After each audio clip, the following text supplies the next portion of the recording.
Alright, Bismillahirrahmanirrahim. Assalamualaikum warahmatullahi wabarakatuh, and also salam sejahtera pelajar DHT01, DHT02. We are going to focus on our main business dalam chapter yang keempat ni, iaitu biokatalysis.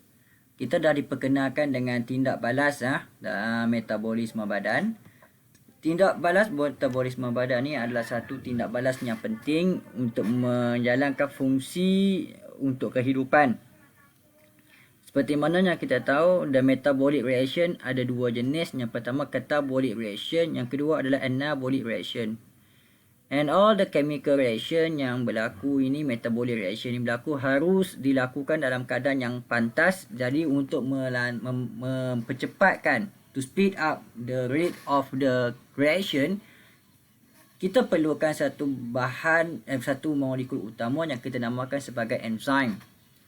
So how does the enzyme will function to speed up the rate of chemical reaction?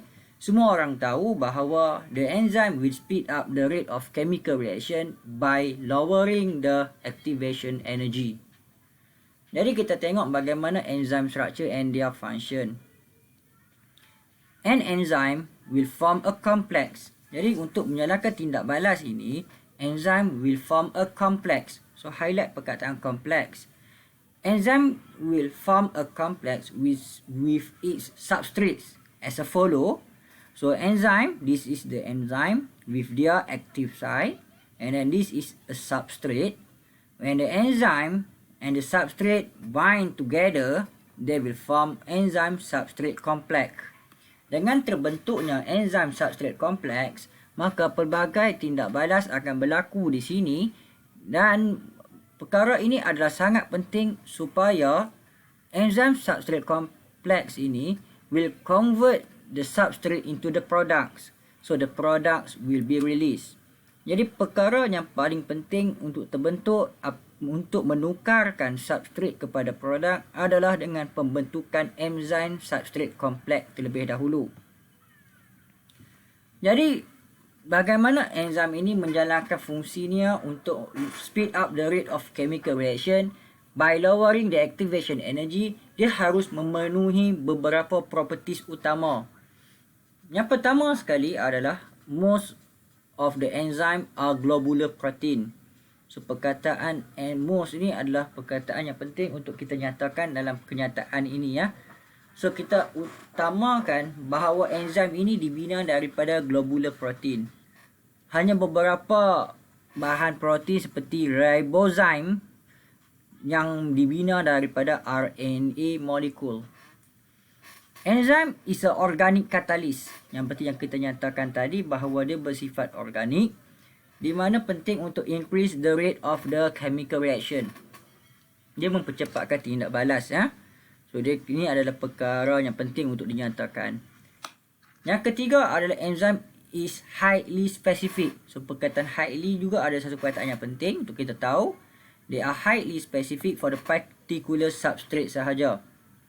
So jadi enzim ini tidak boleh bertindak kepada substrate yang berbeza dengan bentuk active site yang dipunyai oleh mereka. Dan yang keempat adalah enzyme speed up the metabolic reaction by lowering the activation energy. So kita terangkan how does it speed up the rate of chemical reaction. So it speed up the rate of chemical reaction by lowering the buffer. So apa buffer tu? It lowering the activation energy of the reaction. So mana-mana satu tindak balas kimia, dia ada buffer dia. Sama ada kita perlu serap tenaga lebih ataupun kita perlu release tenaga lebih, maka dia perlu direndahkan buffer ini, iaitu activation energy bagi mana-mana tindak balas tersebut. Yang berikutnya, bila kita dah tahu bahawa enzim will speed up the rate of chemical reaction by lowering activation energy, dengan sifat enzim ini adalah dibina daripada globular protein, pastinya aktiviti enzim ini akan dipengaruhi oleh beberapa faktor. So enzyme activity can be influenced by the pH value, yang pertama, temperature, substrate concentration and enzyme concentration. So ada banyak faktor yang akan mempengaruhi enzymatic activity. Jadi kita nyatakan dia sebagai properties yang kelima. Yang penting di sini juga, enzyme possess active site. So active site ni adalah apa? Active site ni is a site for the catalytic reaction to be occur. Dan enzyme are not altered at the end of the reaction. Selepas tindak balas ini, enzim ini boleh digunakan kembali. So enzim may, perkataan may ni adalah perkataan penting ya. Catalyze the reversible reaction. And enzyme only required in small quantity. So this is about the properties of enzyme. So yang penting sekali kita ingat beberapa perkara asas, iaitu apa bahan yang membina enzim ini, iaitu gula-gula protein. Yang kedua, apa fungsi dia? Fungsinya adalah enzim speed up the rate of chemical reaction. So how it speed up the rate of chemical reaction? By lowering the activation energy. Berikutnya kita juga kena tahu bahawa enzim ini ada satu tapak penting untuk dijalankan chemical reaction, iaitu it possesses the active site. Yang kemudiannya kita tahu bahawa tindak balas enzim ini akan dipengaruhi oleh beberapa faktor. Yang pertama adalah pH, yang kedua temperature, yang ketiga substrate concentration, yang keempat adalah enzyme concentration. Jadi ini adalah bahan perkara-perkara penting yang kita kena jelas dengan enzim. Enzim ini yang menjalankan fungsi utama, iaitu speed up the rate of chemical reaction. Sama ada catabolic reaction ataupun anabolic reaction akan dikelaskan mengikut pelbagai jenis klasifikasi. Disebabkan terlalu banyak enzim, maka saintis akan bersidang, di mana di sini semasa persidangan tersebut mereka memperkenalkan International Union of Biochemistry and Molecular Biology classification. So enzim ni adalah satu bahan molekular biologi ya. Jadi kita akan kelaskan, kita akan grupkan ke semua enzim yang ada ni kepada 6 major classes. Berdasarkan type of reaction yang mana enzim ini jalankan. So berdasarkan apa pelajar? Berdasarkan type of chemical reaction. Jadi bagi nama enzim, dia ada satu perkataan yang dia perlu tambah, iaitu ASE. Contohnya maltose, enzim dia adalah maltase. Bagi bahan substrate sucrose, enzim yang tidak balas kepada substrate sucrose ini adalah sucrase. So berdasarkan apa? Name of substrate, maka kita nyatakan apakah jenis enzim yang bertindak balas tersebut. So mengikut kepada name of substrate, maka kita nyatakan penamaan enzim itu berdasarkan pertambahan ASE.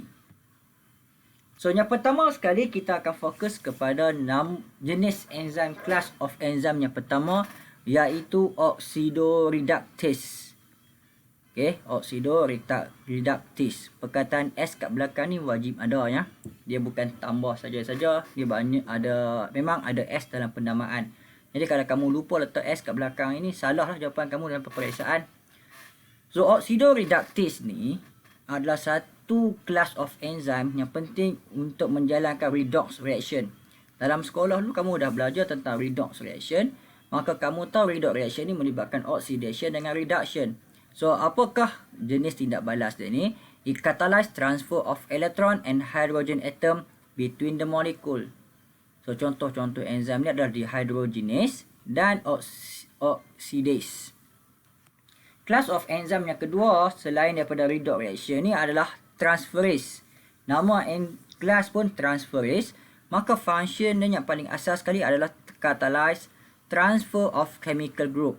So transfer of chemical group daripada siapa? From one substance to another. So this is between the molecule. Yang ni from one substance to another. Dan yang ketiga berkaitan dengan water iaitu enzim yang kita kelaskan sebagai hydrolase. So dengan nama kelas ini pun kita jelas apakah reaction iaitu catalyze hydrolysis reaction, iaitu pemecahan breakdown of molecule melibatkan penggunaan air. Kemudian kita akan fokus kepada yang berikutnya, iaitu lyse. Nama pun lyse, jadi kamu tahu ya. Ini juga pemecahan. Tapi apa beza dia dengan hydrolase?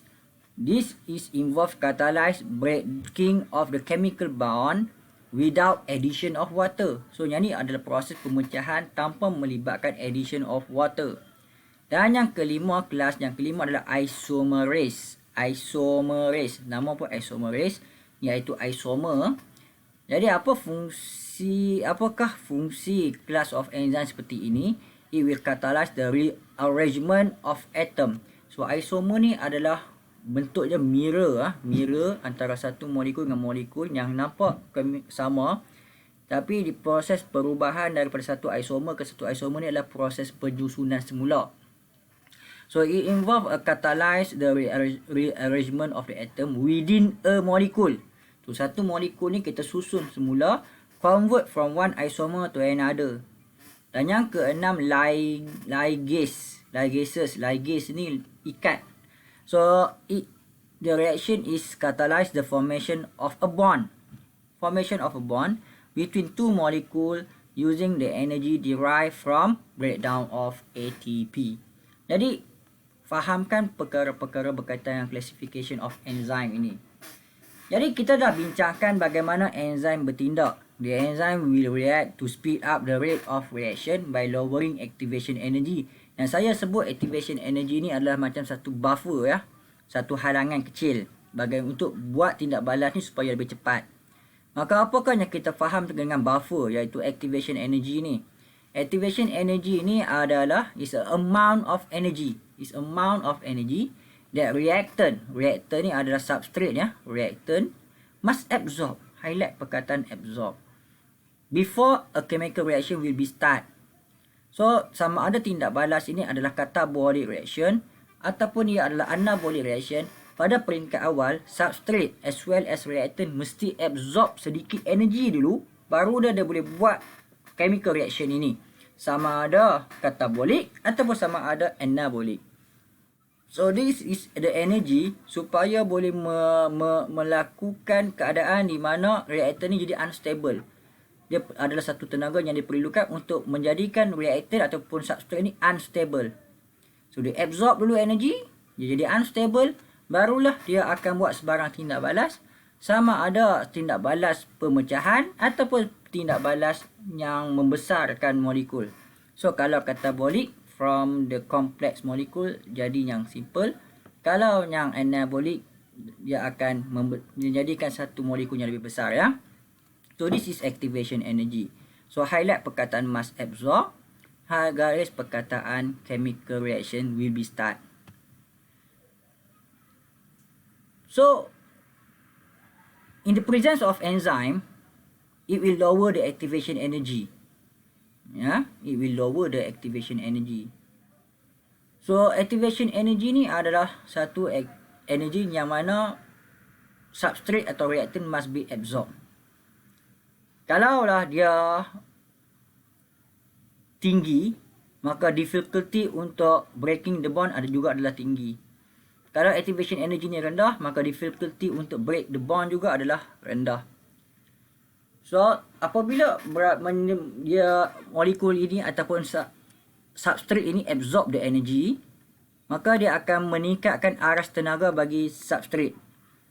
Aras tenaga substrate yang tinggi adalah kita panggil dia sebagai transition state. So dekat sinilah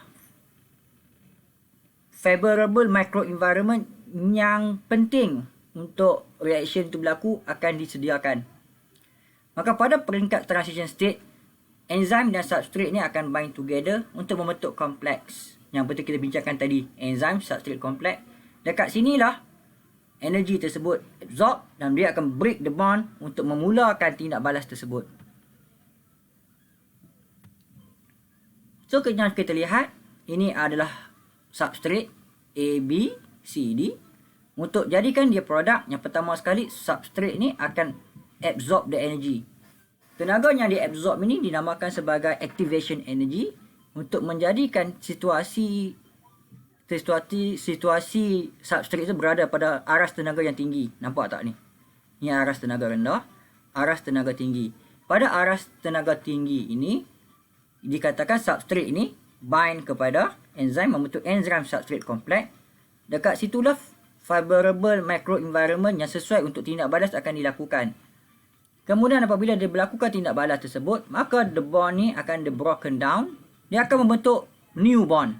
So the new bond adalah produk, iaitu A link dengan C, B link dengan D. So this is activation energy from the level of energy pada